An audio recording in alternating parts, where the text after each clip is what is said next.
다 함께 사도신경으로 우리의 신앙을 고백하시겠습니다.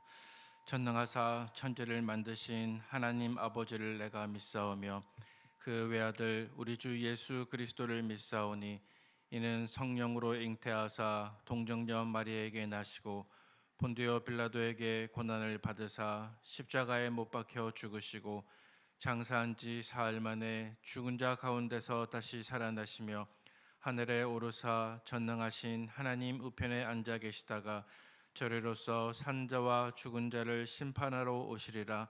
성령을 믿사오며 거룩한 공예와 성도가 서로 교통하는 것과 죄를 사하여 주시는 것과 몸이 다시 사는 것과 영원히 사는 것을 믿사옵나이다. 아멘. 다 함께 찬송가 453장을 찬송하시겠습니다.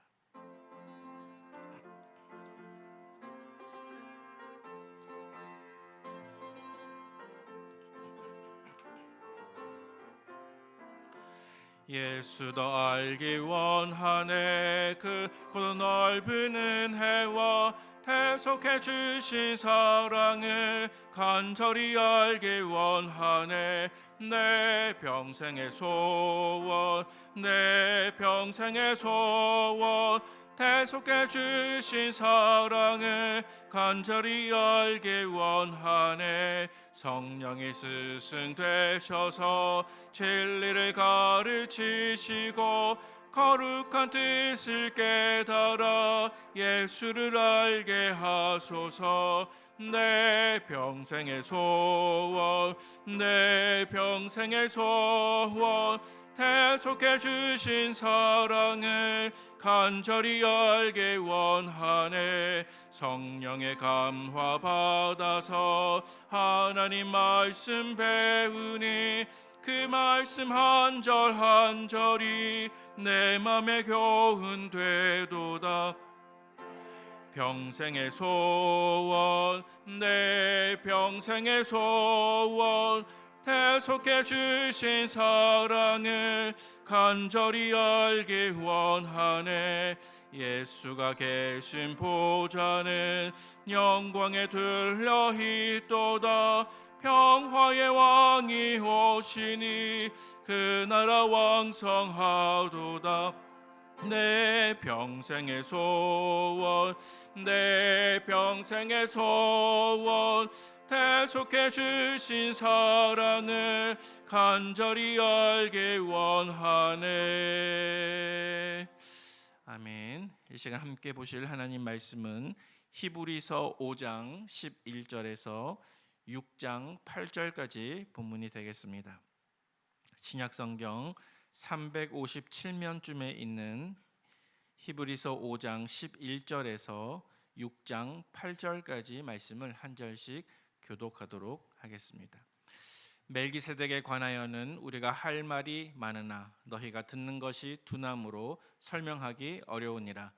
때가 오래되었으므로 너희가 마땅히 선생이 되었을 터인데 너희가 다시 하나님의 말씀의 초보에 대하여 누구에게서 가르침을 받아야 할 처지이니 단단한 음식은 못 먹고 젖이나 먹어야 할 자가 되었도다. 이는 젖을 먹는 자마다 어린 아이니 의의 말씀을 경험하지 못한 자요. 단단한 음식은 장성한 자의 것이니 그들은 지각을 사용함으로 연단을 받아 선악을 분별하는 자들이니라. 그러므로 우리가 그리스도의 도의 초보를 버리고 죽은 행실을 회개함과 하나님께 대한 신앙과 세례들과 안수와 죽은 자의 부활과 영원한 심판에 관한 교훈의 터를 다시 닦지 말고 완전한 대로 나아갈지니라. 하나님께서 허락하시면 우리가 이것을 하리라. 한번 빛을 받고 하늘의 은사를 맛보고 성령에 참여한 바 되고 하나님의 선한 말씀과 내세의 능력을 맛보고도 타락한 자들은 다시 새롭게 하여 회개하게 할 수 없나니 이는 그들이 하나님의 아들을 다시 십자가에 못 박아 드러내놓고 욕되게 함이라. 땅이 그 위에 자주 내리는 비를 흡수하여 밭가는 자들이 쓰기에 합당한 채소를 내면 하나님께 복을 받고 만일 가시와 엉겅퀴를 내면 버림을 당하고 저주함에 가까워 그 마지막은 불사람이 되리라. 아멘. 하나님께 나오실 때 5분의 성도님께서 1,000번째 헌금과 한 분의 성도님께서 감사의 예물을 드리셨습니다. 감사의 제목을 나누겠습니다. 하나님의 은혜로 자녀들의 영혼이 잘되고 범사에 잘되고 강건하고 믿음으로 봉사하게 하소서.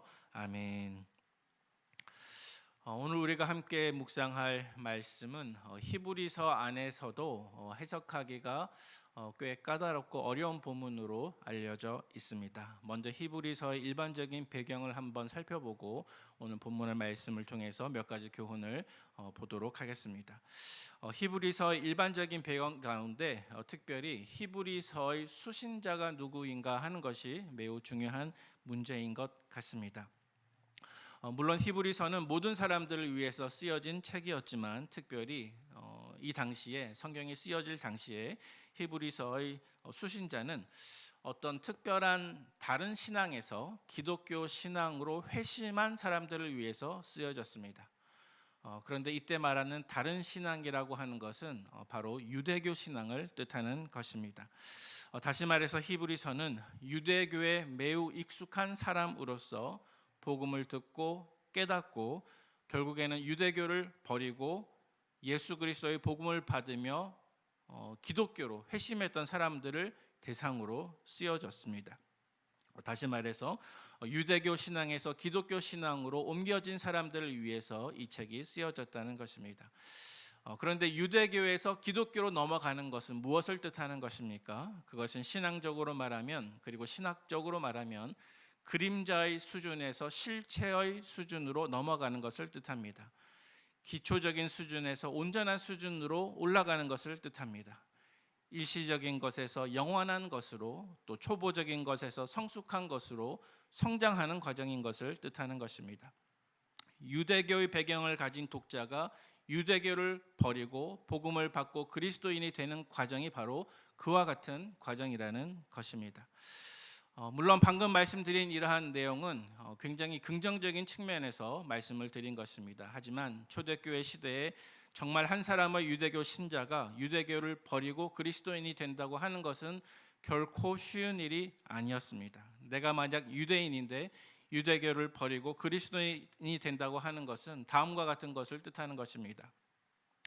보다 더 유명한 것에서 덜 유명한 것을 택하는 것입니다. 종교적인 주류 세력에서 비주류 세력으로 옮겨가는 것을 뜻하는 것입니다. 박해를 할 수 있는 입장에서 박해를 받는 입장으로 옮겨가는 것을 뜻하는 것입니다. 실제로 내가 유대교 사람인데 유대교를 버리고 복음을 받고 그리스도인이 되고자 했을 때 나는 적어도 다음의 한 가지 이상의 고난을 받아야 했습니다. 첫째, 공동체에서 쫓겨나게 되었습니다. 출교당하는 것입니다. 두 번째, 가족 안에서 상속권을 잃어버리게 되었습니다. 셋째, 직장을 잃어버리게 되었습니다. 넷째, 재산을 몰수당하게 되었습니다. 다섯 번째, 정신적, 육체적으로 폭력과 괴롭힘을 받게 되었습니다. 여섯 번째, 공개적으로 모욕을 받게 되었습니다. 일곱 번째, 감옥에 갇힐 수도 있었습니다. 여덟 번째, 심지어는 순교까지 당할 수가 있었습니다. 따라서 당시에 그리스도인이 된 대부분의 사람들은 이러한 배경을 가지고 복음을 받고 그리스도인으로 전환을 했다는 것입니다. 이 당시 초대교회 시대 때 그리스도인이 된 사람들은 대부분 예수님이나 사도들로부터 직접 복음을 받았고 또 예수님이나 사도들이 행했던 기적이나 성령의 체험도 직간접적으로 가지고 있었던 사람들입니다. 하지만 이러한 무시무시한 박해의 상황 앞에 서면 누구나 흔들릴 수밖에 없지 않겠습니까?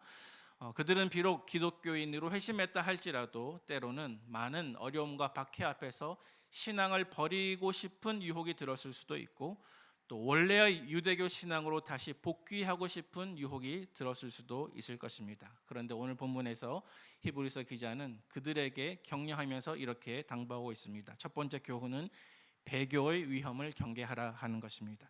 오늘 본문 말씀 중에서 6장 4절부터 6절까지 말씀을 우리가 같이 한번 읽어보도록 하겠습니다. 한 번 빛을 받고 하늘의 은사를 맛보고 성령에 참여한 바 되고 하나님의 선한 말씀과 내세의 능력을 맛보고도 타락한 자들은 다시 새롭게 하여 회개하게 할 수 없나니 이는 그들이 하나님의 아들을 다시 십자가에 못 박아 드러내놓고 욕되게 함이라. 아멘. 방금 읽은 이 말씀 속에서 히브리서 저자는 박해받는 상황 속에서 배교의 위험에 처해 있던 그리스도인들에 대해서 배교 위험을 경계하고 있습니다. 그런데 이 말씀에 해당되는 대상들은 예수님을 믿다가 잠시 낙심되어서 혹은 잠깐의 시험에 들어서 일시적으로 신앙의 침체를 빠진 그러한 사람들을 뜻하는 것은 아닙니다. 초대교회의 상황 가운데 그러한 상황들은 얼마든지 있을 수 있었을 것입니다. 오늘 본문이 이야기하고 있는 배교의 상황이라고 하는 것은 사실은 어떤 사람을 뜻하냐 하면 쉽게 생각하면 가룟 유다와 같은 사람을 머릿속에 떠올리시면 되겠습니다. 가룟 유다는 한때 예수님을 따랐고 회심했고 회개했지만 결국은 배교하고 예수님을 팔아버리는 사람이 되지 않았습니까? 그는 주님께 진리의 말씀을 들었습니다. 주님께서 행하시는 모든 일을 보았습니다. 성령의 사역의 현장에 함께 있었습니다. 하지만 그는 제대로 거듭난 사람이 되지 못했습니다. 한때 하나님의 말씀을 맛보았지만 배교하는 사람들은 그리스도를 다시 십자가에 못 박고 드러내놓고 욕되게 하는 것과 같다. 이렇게 히브리서 저자가 우리에게 말씀해 주고 있습니다. 이렇게 배교를 한다고 하는 것은 내가 한때 복음을 들었고 신앙도 고백했지만 어느 순간 시험이 들었든지 아니면 어떤 어려움이 왔을 때 그만 그리스도를 저버리기로 결정하고 아예 그리스도의 적이 되기로 그리스도를 비난하는 사람이 될 수도 있는 그러한 입장에 처하는 것을 뜻하는 것입니다. 사실 이것은 말세의 사탄이 우리 가운데 역사하는 이러한 영향력입니다. 디모데전서 4장 1절 말씀에 이렇게 기록하고 있습니다. 그러나 성령이 밝히 말씀하시기를 후일에 어떤 사람들이 믿음에서 떠나 미혹하는 영과 귀신의 가르침을 따르리라 하셨으니 아멘. 자, 어떻습니까? 말세가 되면 후일에 어떤 사람들이 사탄에게 넘어가서 그만 어떤 순간에 성령에서 떠나서 미혹하는 영과 귀신의 가르침을 따를 수도 있다는 것입니다. 이것은 말세를 살고 있는 저와 여러분들에게 혹 있을 수도 있는 일입니다. 하지만 오늘 본문 가운데 기록된 이 히브리서 말씀은 이 말씀을 받는 수신자들에게 내가 배교하는 사람인가? 나도 배교하는 사람이 될 수 있는가? 하면서 겁을 주기 위해서 하는 말씀은 아닙니다. 비록 오늘 본문은 아니지만 그 다음에 있는 6장 9절 말씀 우리 같이 한번 읽어보겠습니다. 6장 9절 말씀입니다. 사랑하는 자들아 우리가 이같이 말하나 너희에게는 이보다 더 좋은 것 곧 구원에 속한 것이 있음을 확신하노라. 아멘. 무슨 뜻입니까?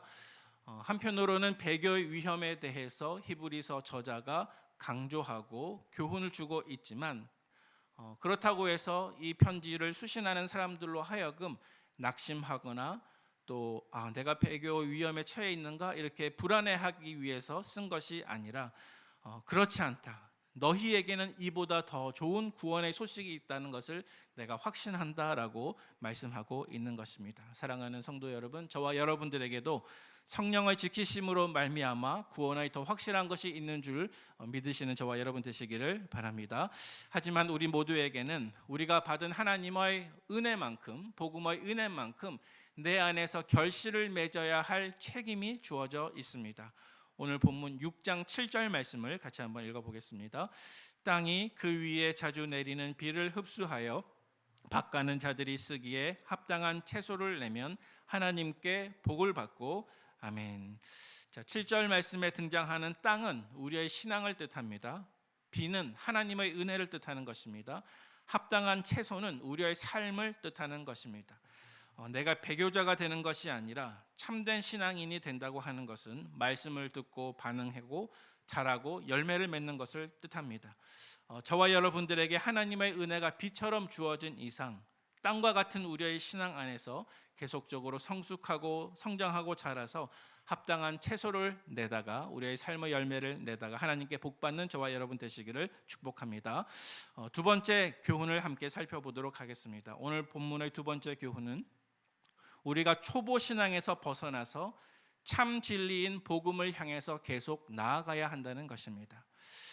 오늘 본문에서 히브리서 저자는 특별히 유대교 배경을 가지고 있었던 독자들에게 미숙한 유대교 신앙에서 벗어나서 참 진리인 복음을 향해 계속 나아가라 이렇게 교훈해 주고 있습니다.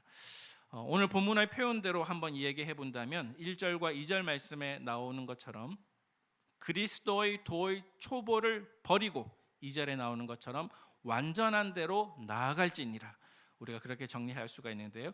우리 1절부터 3절까지 히브리서 6장 1절부터 3절까지 우리 다시 한번 읽어보도록 하겠습니다. 그러므로 우리가 그리스도의 도의 초보를 버리고 죽은 행실을 회개함과 하나님께 대한 신앙과 세례들과 안수와 죽은 자의 부활과 영원한 심판에 관한 교훈의 터를 다시 닦지 말고 완전한 대로 나아갈지니라. 하나님께서 허락하시면 우리가 이것을 하리라. 아멘. 자, 이 말씀은 유대교 배경을 가진 사람들이 박해의 상황을 만나게 되었을 때 비록 그리스도인이 되었지만 다시 유대교로 복귀하고 싶은 유혹을 받은 사람들에게 전해주는 말씀이 되겠습니다. 우리가 박해의 상황을 만나게 되면 마치 출애굽한 백성들이 다시 이집트로 돌아가자, 애굽으로 돌아가자라고 했던 것처럼 혹 유대인들 가운데에서도 다시 유대교로 회귀하고 싶은 사람들이 있었겠지 않습니까? 하지만 유대교 사람들이 복음의 관점에서 보면 너무나 지나친 교만인데 그들 나름대로 가지고 있었던 그러한 어떤 종교적인 유산에 대한 자랑이 있었습니다. 그것은 다음과 같은 것들이었습니다. 유대교 사람들은 자기가 거쳐온 유대교에 대한 어떤 교만한 향수를 가지고 있을 수 있었는데 그 내용은 다음과 같은 것입니다. 먼저 첫 번째로 선지자들의 유산, 두 번째로 모세의 율법, 세 번째로 천사들의 권위, 네 번째로 아론 제사법의 영광, 다섯 번째로 성서의 영광, 여섯 번째로 하나님의 언약, 여섯 번째로 속죄의 방법 등등 그들이 구약 시대 안에 율법 안에 가지고 있었던 이러한 종교성에 대해서 그들은 늘 자랑하고 자부심을 가지고 있었습니다. 하지만 히브리서 저자는 그들에 대해서 이렇게 강조하고 있습니다. 히브리서 전체를 통해서 첫째, 선지자들보다 더 큰 이는 그리스도이시다. 둘째, 율법을 준 모세보다 더 큰 분은 그리스도이시다. 셋째, 천사들보다 더 큰 일은 그리스도이시다. 네 번째, 아론의 대제사장직보다 더 큰 분은 그리스도이시다. 다섯 번째, 성서의 영광보다 더 큰 분은 그리스도이시다. 여섯 번째, 참된 하나님의 언약은 그리스도이시다. 일곱 번째, 참된 속죄, 단번에 영원한 속죄를 이루신 분은 오직 그리스도이시다. 따라서 히브리서 저자는 유대교는 아무리 찬란한 유산을 자랑한다 할지라도 인간적인 모습을 자랑한다 할지라도 그것은 단지 그림자였고 그리스도께서 참된 실체로 우리에게 오셨다고 하는 것을 히브리서 수신자들에게 강조하고 있습니다. 그래서 방금 읽은 1절부터 3절까지 말씀을 조금 더 자세하게 살펴보면 1절 말씀 속에서 그리스도의 도의 초보를 버리라, 이것은 유대교를 뜻하는 것입니다. 죽은 행실이라고 하는 것은 율법적인 행실을 뜻하는 것입니다. 그 다음에 나오는 하나님께 대한 신앙이라고 하는 단어는 성자 예수님이나 성령 하나님에 대한 신앙을 배제한 채 유대교적인 하나님 중심의 신앙을 가지는 것을 뜻하는 것입니다. 그 다음에 등장하는 세례들과 안수 역시도 구약적인 의미를 뜻하는 것입니다. 여기서 말하고 있는 세례는 교회의 세례가 아니라 종교적인 정결 의식이고, 또 안수는 신약적인 안수가 아니라 죄 사함을 위해서 제사장이 짐승의 머리에 안수하는 것을 뜻하는 것입니다. 죽은 자의 부활이라고 하는 그 다음 구절은 예수님의 부활을 미리 그림자처럼 보여주는 구약의 부활에 대한 신앙이 있었는데 명확하게 규정되지 않고 어렴풋하게 보이는 그러한 부활 신앙을 뜻하는 것입니다. 또 영원한 심판에 대한 교훈은 유대교 사람들이 생각하기를 유대교인을 제외한 모든 이방인들은 하나님께서 영원히 심판하신다고 했던 그러한 믿음을 뜻하는 것입니다. 방금 말씀드린 이러한 구약의 믿음들은 복음이 이 땅에 소개되기 위해서 하나님께서 허락하신 예비적인 도구들이었습니다.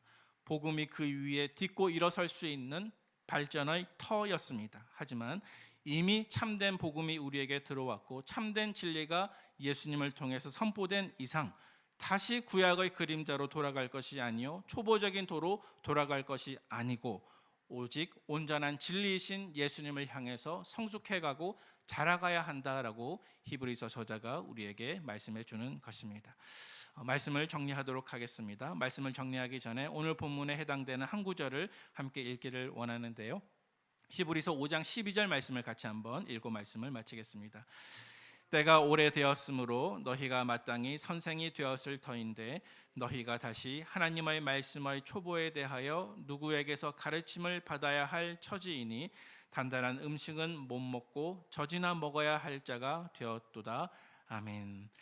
방금 읽은 이 말씀은 예수 믿은 지 오래되었어도 의의 말씀을 경험하지 못한 채 영적으로 자라가지 못하고 마치 어린아이 수준에서 계속 머물러 있는 사람에 대한 경고와 교훈의 말씀입니다. 우리가 비록 유대교 배경을 갖고 있는 것은 아니지만 우리 또한 예수님을 믿은 지 오래되었다 할지라도 의의 말씀을 모르고 참된 예수님의 비밀을 모르고 복음의 신앙 안에서 영적으로 계속 자라가지 않는다면 그것은 신앙적으로 바람직한 일이 아니라는 것입니다. 12절 말씀에 보니까 때가 오래되었으므로 너희가 마땅히 선생이 되었을 터인데, 바꾸어 말하면 우리는 그저 몇 사람만 복음의 교사가 되는 것이 아닙니다. 우리가 단계를 거쳐서 하나님께서 우리 안에 믿음을 주시고 성숙의 단계를 거치게 되면 누구나 복음을 이야기할 수 있는 선생이 되어서 또 다른 하나님의 말씀의 초보 신자들을 양육하고 가르칠 수 있는 데까지 자라가야 한다는 것입니다. 그것이 바로 제자도의 본질이 아니겠습니까? 따라서 사랑하는 성도 여러분, 오늘 하루도 이러한 교훈을 마음속에 간직한 가운데 신앙 안에서 영적으로 성숙하고 그리스도의 비밀을 더 발견하는 하루가 되게 해달라고 기도하시는 저와 여러분이 되시기를 주님의 이름으로 축복을 드립니다. 함께 기도하도록 하겠습니다. 우리를 사랑하시는 하나님 아버지, 오늘 한 날 동안에도 우리를 인도하여 주셔서 영적인 진보와 성숙이 있게 하여 주시옵소서. 말세에 미혹하는 영과 거짓된 교훈들이 난무하는 이때이지만 우리의 신앙과 영혼을 지켜주심으로 말미암아 배교하는 데까지 이르지 아니하도록, 믿음이 낙심하는 데까지 이르지 아니하도록 우리를 인도하여 주시옵소서. 그리스도의 도의 초보를 버리고 우리 한 사람 한 사람이 믿음으로 성숙하여서 또 다른 사람을 주님의 복음과 말씀으로 인도할 수 있을 정도로 성장하고 자라갈 수 있도록 우리 한 사람 한 사람을 주님의 제자로 삼아 주시옵소서. 오늘 한날을 주님께 부탁드리며 예수님의 이름으로 기도하옵나이다. 아멘. 하늘에 계신 우리 아버지여, 이름이 거룩히 여김을 받으시오며 나라의 임하옵시며 뜻이 하늘에서 이룬 것 같이 땅에서도 이루어지이다. 오늘날 우리에게 일용할 양식을 주옵시고 우리가 우리에게 죄 지은 자를 사하여 준 것과 같이 우리 죄를 사하여 주옵시고 우리를 시험에 들게 하지 마옵시고 다만 악에서 구하옵소서. 대개의 나라와 권세와 영광이 아버지께 영원히 있사옵나이다. 아멘. 말씀이 우리의 기도의 제목이 됩니다. 이 시간 합심해서 기도하실 때 무더위 속에서 우리 성도들의 안전과 건강을 지켜주소서. 소상공인 성도분들과 환우분들을 지켜주소서. 여름 성경학교 행사들과 교회 학교의 모든 신앙교육 가운데 함께하여 주옵소서.